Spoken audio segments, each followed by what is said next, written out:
Millennials are the generation preceding Gen Z and succeeding Gen X. According to Pew Research Center, the generation was born mainly between 1981 to 1996. This cohort is the largest group of people living in the United States, currently sitting at 80 million people, only slightly bigger than the boomers. This cohort is often referred to as today's young adults.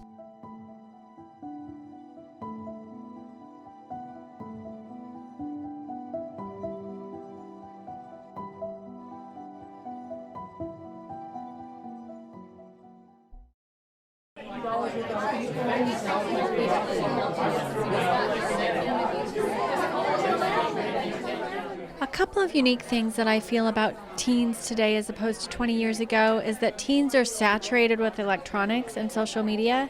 I think the negative impact is that teens are applying their self-worth to how many likes or views they get, and that's not a good way to judge yourself. I also think that the skills of holding face-to-face conversations has declined due to a lack of real-life interactions.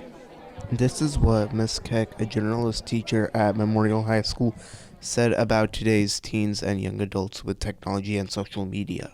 Generation Yers are oftenly called entitled brats in the Western world. In China, they are called little emperors or giant infants. The boomers and early Gen Xers pampered their children, unlike how the silent generation raised Gen Xers and boomers. Millennials were raised by helicopter parents who watched them 24/7, 365. A Forbes author by the name of Richard Watts said boomers gave everything to millennials and rejected the hard lessons that shaped Gen Xers and boomers. They tried to teach millennials that life was a paradise rather than a fiery volcano.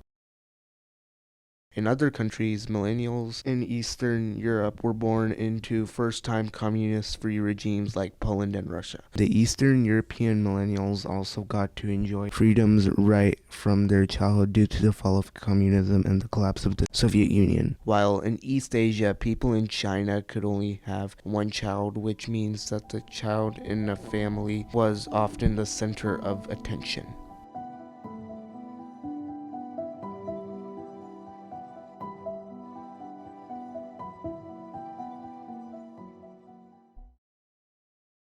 In the early 2000s, 9/11 struck and killed around 3,000 people, which led to George W. Bush invading Afghanistan and Iraq because the hijackers of the plane that crashed into the Twin Towers were a part of a terrorist group called Al-Qaeda, which was located in the Middle East. 9/11 showed the millennials that the world was a darker place, according to a now 27-year-old who said when he was 12 that it was the first time we started to see that the world was a darker place.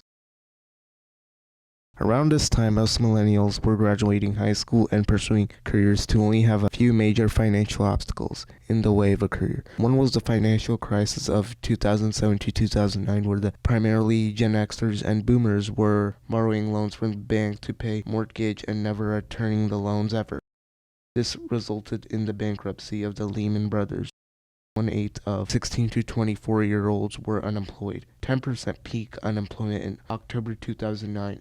In Spain, the youth unemployment hit over 56.1% in 2013.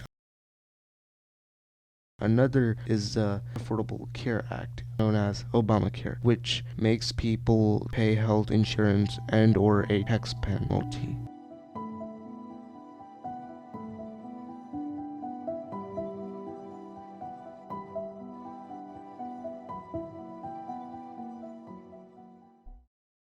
In conclusion, Generation Y, aka Millennials, are overall a solid generation. Although they may have more qualities of life and luxuries than the previous generations, they are among the most educated generations, with a third of them having a full 4-year college degree. They are very diverse, with 44% belonging in a racial minority. They are also some of the very first digital natives on planet Earth.